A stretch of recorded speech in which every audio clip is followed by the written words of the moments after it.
আসসালামু আলাইকুম প্রিয় দর্শকরা, আজ চলে আসছি একটা মর্মান্তিক ঘটনা নিয়ে। আজকে যে জায়গায় অবস্থান করছি এটা হলো নরসিংদী জেলা বেড়াবো থানা পাটিল ইউনিয়ন পুরাদিয়া বাজার ডিগ্রি কলেজের পশ্চিম পাশে।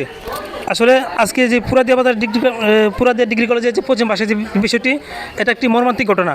এই ঘটনাকে কেন্দ্র করে আসলে এলাকায় খুবই একটি উত্তেজনা বিরাজ করছে।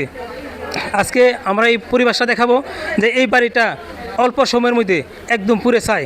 আজকে এখানে থাকার কোনো অবস্থা নাই। এই বাসার ভিতরে যারা ছিল তারাও মর্মাহত হয়েছে, আর এখানে যা ছিল পুরো একদম ছাই হয়ে গেছে। আসেন ভিতরে আসেন, আমরা যদি আজকে এই পরিবেশটা দেখাই।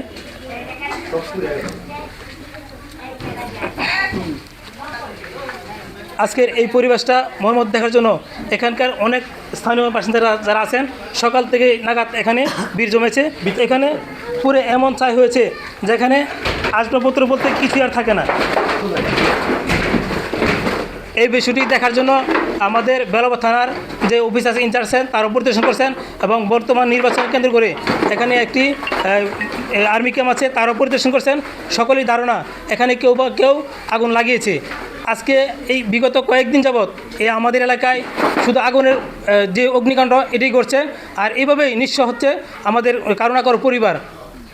আমরা এই পরিবারের যে নিঃস্ব থেকে বাঁচার জন্য আমরা প্রশাসনের দৃষ্টি আকর্ষণ করছি। আজকে আমরা এখানকার যে স্থানীয় বাসিন্দা আছেন আমরা তার সাথে কথা বলবো। আসসালামু আলাইকুম। বলেছিলাম। আপনার নাম কি ভাই? আমার নাম মোহাম্মদ সালমান খান মাখন। সালমান খান মাখন। জি। আজকে যে মর্মান্তিক ঘটনাটা আপনি কি দৃষ্টি দেখতেছেন? এটা আসলে জিনিসটা কেমন হয়ে গেল বুঝলাম না। এইভাবে যদি এই আগুন একটা নিয়ে হয়, কারণ দেখা গেল আপনার ওই যদি আগুন একদিক দিয়ে লাগতো তাহলে একদিক দিয়ে লাগলে সব কিছু একটা সুন্দরভাবে মানে পুড়ে আসতো। এটা পুরাটা ঘরে একভাবে মানে চতুর্সাইড সমানভাবে পুড়ে গেল। এটা আসলে বোঝার মতো কিছু বুঝতে পারতেছি না। আসলে আমরা সকলেই তো মর্মাহত, এই ঘটনা তো সত্যি। হ্যাঁ। এই আগুন কি এমনিতে লাগছে না কেউ লাগাই দিছে? এটা সঠিক কেমনে কমো না আন্তজি না আমরা তো ধারণা করতেছি যে আসলে এটা কেউ না কেউ লাগাইছে। এটা এটা আল্লাহ জানে এটা কেমনে হয়ে গেল।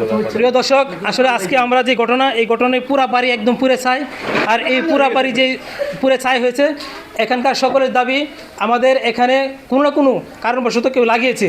আমরা প্রশাসনের দৃষ্টি আকর্ষণ করছি এবং এই সমস্ত অগ্নিকাণ্ড থেকে বাঁচার জন্য আমরা সর্বোচ্চ সহযোগিতা কামনা করছি। সকলে ভালো থাকবেন, আর এই সমস্ত দুর্ঘটনা থেকে বাঁচার জন্য প্রশাসনের দৃষ্টিতে আজকের এই পুরা বাড়ি থেকে বিদায় নিয়ে আজকের মতো বিদায় নিচ্ছি। আসসালামু আলাইকুম।